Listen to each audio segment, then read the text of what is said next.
Hola, buenas. Mi nombre es Catalina Fernández, soy del equipo Grupo E y junto a mis compañeros Ignacio Valdés y Diego Gallardo les presentaremos la solución a un problema de temperatura inicial. Las fórmulas que usaremos para resolver este problema son la humedad relativa, la presión de vapor y la temperatura. La humedad relativa es un porcentaje entre la presión de vapor de agua, que es la E, y la presión de saturación que alcanza la masa de aire, que es la ES, y al ser un porcentaje se multiplica por 100. La relación de Clausius-Clapeyron, que es la fórmula que se presenta a continuación, ayuda a encontrar la presión de saturación o la temperatura, dependiente del dato que ya se tiene, ya que esta fórmula relaciona ambos datos. Y finalmente, conociendo estos datos, se puede usar la fórmula de la temperatura, donde se calcula la temperatura final, sumando la temperatura inicial de la masa de aire más el gradiente adiabático, ya sea seco o saturado, por la diferencia de altura.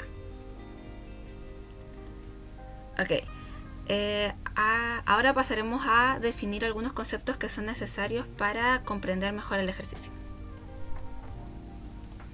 La humedad relativa es un porcentaje que busca medir la cantidad de agua que se encuentra en una masa de aire a cierta temperatura, bajo ciertas condiciones, y va desde el 0 hasta el 100%. Hola, buenas. Mi nombre es Ignacio Valdés y junto con saludar quisiera retomar los conceptos previos al ejercicio a realizar. Bueno, en primera instancia vamos a hablar del vapor de agua, que corresponde a la fase gaseosa del agua, que es producida por la absorción de calor en procesos de evaporación y evapotranspiración. La presión de vapor en contacto con la fase líquida aumenta mientras aumenta la tasa de evaporación, hasta un punto donde se igualan y se llega a un equilibrio a cierta temperatura, donde se dice que el líquido y el vapor están saturados. Otro concepto importante a definir es la temperatura, la cual corresponde a una magnitud que mide energía interna o bien el nivel térmico de la atmósfera o de un cuerpo, el cual se mide mediante un termómetro. Por otro lado, tenemos el punto de rocío, el cual es una temperatura que se da cuando el vapor de la masa de aire se satura y se condensa. Además, es posible afirmar que esta temperatura no es la misma que la temperatura ambiental, ya que siempre es menor o igual.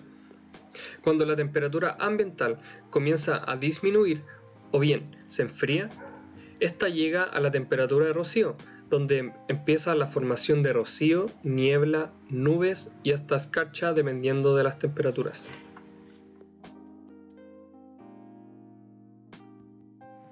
El último concepto a definir es el proceso adiabático, en el cual no hay un intercambio de energía entre la masa de aire y el entorno que lo rodea. A medida que la masa de aire experimenta un movimiento vertical, genera una variación en su temperatura, dado que mientras más sube, genera una pérdida de presión de vapor y la temperatura disminuye, y viceversa, si la masa de aire baja, aumentará la presión y temperatura. Esta variación ocurre de dos maneras, en condición seca y húmeda, es decir, si estamos en presencia de condensación, o sea, en la temperatura de rocío, hablamos de un gradiente húmedo, generándose una disminución de temperatura entre 5,5 y 6 grados Celsius por cada kilómetro que asciende la masa. Si no hay condensación, hablamos de un gradiente seco, donde la temperatura en la masa disminuye 9,7 grados Celsius por cada kilómetro que asciende. Cabe destacar que en ciertas ocasiones el gradiente húmedo corresponde a un porcentaje del gradiente seco y es un importante aspecto a considerar y se mostrará aplicado en el siguiente ejercicio. Hola, soy Diego Gallardo y voy a explicar el desarrollo del trabajo realizado. El trabajo consiste en desarrollar el siguiente ejercicio. Una masa de aire no saturada se encuentra en la cota 478 metros sobre el nivel del mar, asciende hasta la cota 2059 metros sobre el nivel del mar. En la cota 1145 metros sobre el nivel del mar de su ascenso se producen nubes. Una vez alcanzada la cota más alta, la masa de aire elimina el exceso de vapor de agua mediante la precipitación, alcanzando la condición de mínima saturación. Luego de esto desciende a la cota 22 metros sobre el nivel del mar.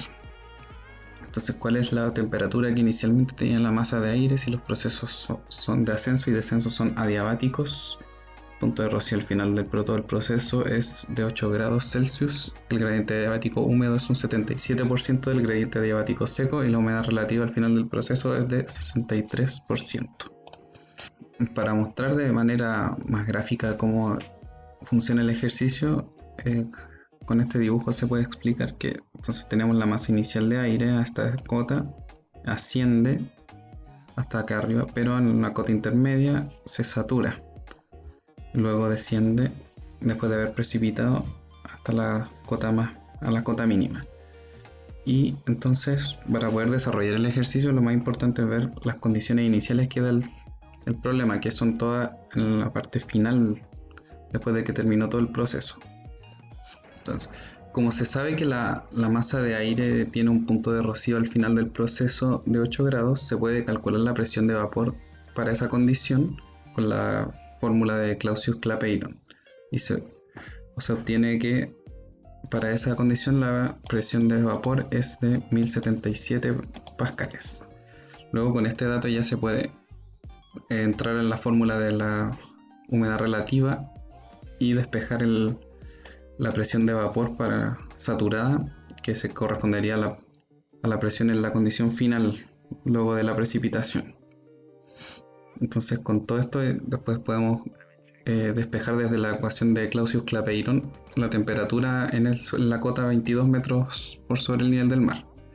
Entonces se despeja y se aplica el logaritmo natural para poder despejar la temperatura desde la exponencial, y finalmente se despeja teniendo que la temperatura final es de 14,97 grados Celsius.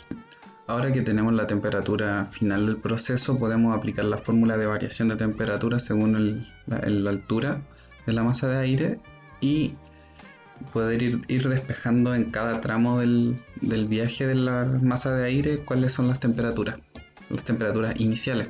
Entonces tenemos primero el descenso, que es desde los 2059 metros a los 22 metros. Aplicando la fórmula, obtenemos entonces que, despejando la temperatura inicial, que la temperatura en la cota 2059 es de menos 4,8 grados Celsius.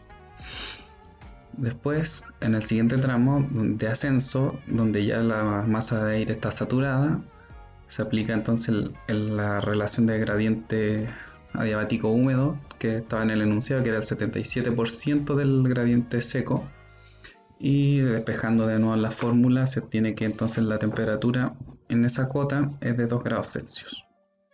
Y finalmente, llegando al último tramo de ascenso, donde la masa ya no está saturada, aplicando la misma fórmula, se obtiene entonces que la temperatura al inicio del proceso es de 8,5 grados Celsius. Y con eso se finaliza el ejercicio. Muchas gracias.